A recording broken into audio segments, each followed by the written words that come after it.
पशुपालन और डेयरी विभाग ने हाल ही में गोपाल रत्न पुरस्कार की घोषणा की है। 3 कैटेगरीज में ये अवार्ड होंगे।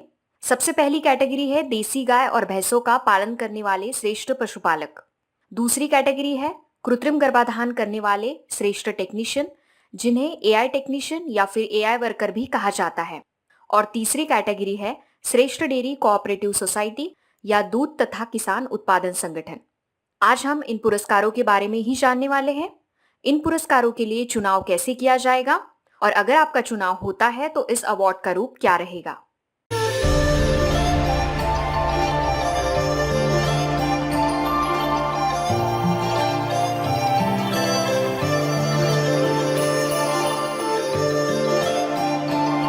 सभी पशुपालकों का हार्दिक स्वागत है YouTube चैनल वेटरनरी फार्मा सूत्रा में। इस चैनल का मुख्य उद्देश्य है एजुकेटिंग पशुपालक मतलब पशुपालकों को शिक्षित करना।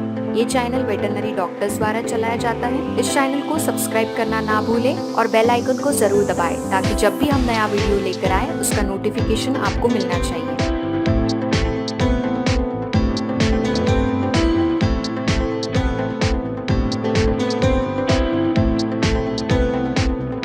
पशुपालक भाइयों, हम सभी जानते हैं हमारी देसी गाय और भैंसों की नस्लें बहुत ही अच्छी हैं। आनुवांशिक क्षमता, रोग प्रतिरोधक क्षमता और मजबूत शरीर के लिए इन्हें पूरे विश्व में पहचाना जाता है। पर पिछले कुछ सालों से हम देख रहे हैं इनकी आबादी कम हो रही है और ज्यादातर पशुपालक इन्हें पालने से मना इसीलिए करते हैं क्योंकि इनका औसत दूध उत्पादन कम है।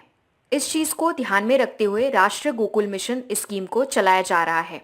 इस स्कीम का मोटो है कि इन देसी गाय और भैंसों की नस्लों का संरक्षण हो और इनका विकास हो ताकि इनका उत्पादन और आबादी दोनों बढ़े। इस अवार्ड को शुरू करने के पीछे महत्वपूर्ण कारण है कि ज्यादा से ज्यादा पशुपालक देसी गाय और भैंसों का पालन वैज्ञानिक तरीके से करें।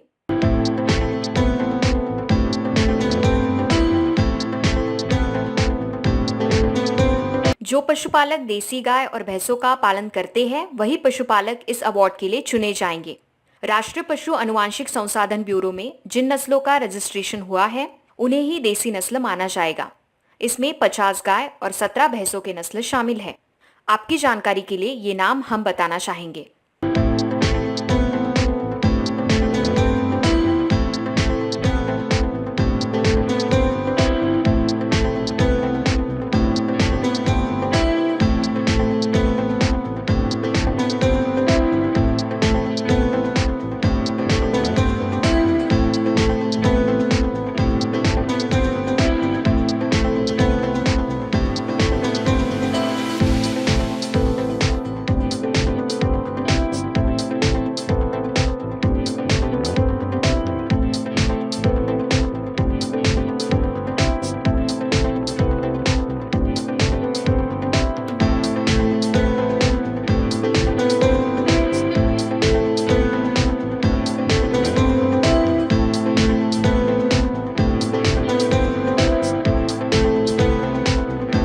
देसी गाय और भैंसों का दूध उत्पादन बढ़ाने के लिए कृत्रिम गर्भाधान मतलब कि आर्टिफिशियल इंसेमिनेशन एक महत्वपूर्ण तकनीक है।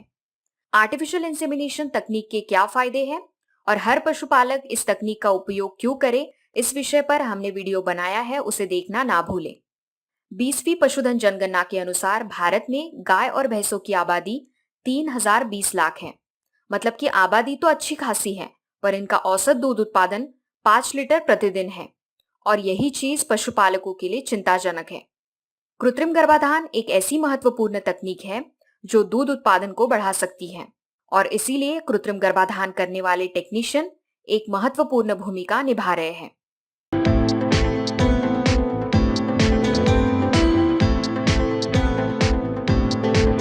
भारत के किसी भी राज्य और केंद्र शासित प्रदेश के एआई टेक्नीशियन इस अवार्ड के लिए अप्लाई कर सकते हैं। आप गवर्नमेंट में काम करते हैं या फिर प्राइवेट सेक्टर में, जैसे कि किसी कोऑपरेटिव सोसाइटी में या मिल्क फेडरेशन में या किसी एनजीओ में, फिर भी आपका चयन इस पुरस्कार के लिए किया जाएगा। आपके पास कृत्रिम गर्भाधान ट्रेनिंग का सर्टिफिकेट होना जरूरी है और ये ट्रेनिंग सर्टिफिकेट कम से कम 3 महीने का होना चाहिए।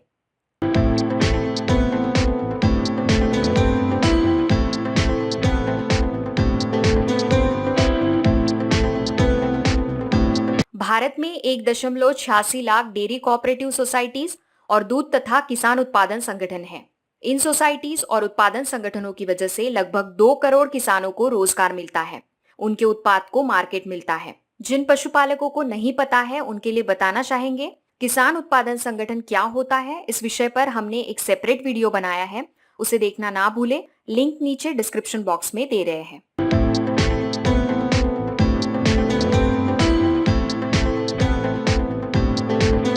डेयरी कोऑपरेटिव सोसाइटी का चयन करने के लिए सबसे इंपॉर्टेंट है कि आपकी कोऑपरेटिव सोसाइटी दूध तथा किसान उत्पादन संगठन का रजिस्ट्रेशन कंपनीज एक्ट के तहत होना जरूरी है। इस कोऑपरेटिव सोसाइटी का मिल्क कलेक्शन कम से कम 100 लीटर हो और कम से कम 50 पशुपालक इस कोऑपरेटिव सोसाइटी के मेंबर्स होने चाहिए।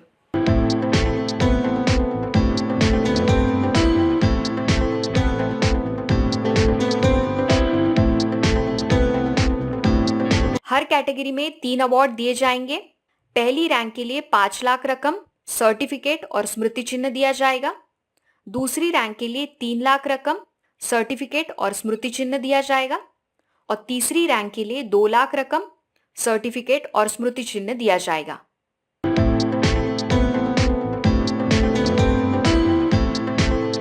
जिन पशुपालकों का चयन हुआ है उन्हें अवार्ड फंक्शन में आने के लिए यात्रा भत्ता भी मिलेगा। किसान उत्पादन संगठन से 2 लोगों का यात्रा भत्ता दिया जाएगा, जिसमें से एक सेक्रेटरी होना जरूरी है। कोऑपरेटिव सोसाइटी या किसान उत्पादन संगठन को अगर अवार्ड मिलता है तो उसकी रकम किसी भी एक व्यक्ति के नाम पर नहीं दी जाएगी। ये रकम सोसाइटी के अकाउंट में डाली जाएगी। जिन पशुपालकों या एआई वर्कर को पहले ही राष्ट्रीय गोकुल मिशन के तहत अवार्ड मिला है उन्हें वापस नहीं चुना जाएगा।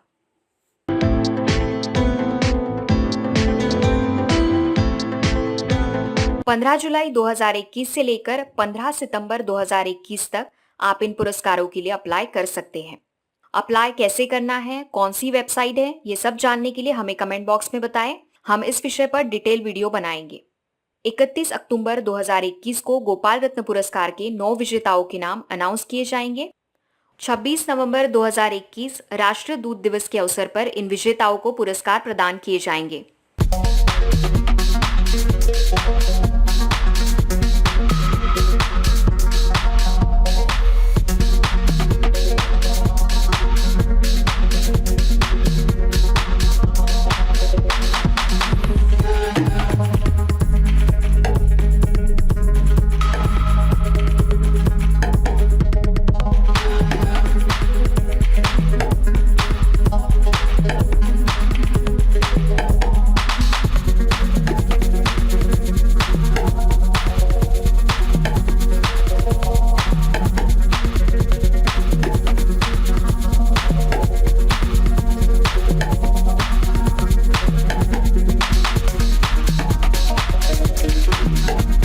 हम आशा करते हैं आप सभी को ये विषय समझ में आया है।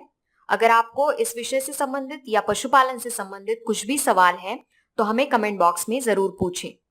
ये चैनल वेटरनरी डॉक्टर्स द्वारा चलाया जाता है। हम हर हफ्ते सोमवार रात 8 बजे आते हैं पशुपालन से संबंधित एक नए विषय के साथ। इसीलिए चैनल को सब्सक्राइब करना ना भूलें। आप और आपके पशु स्वस्थ रहे। आपका दिन शुभ हो।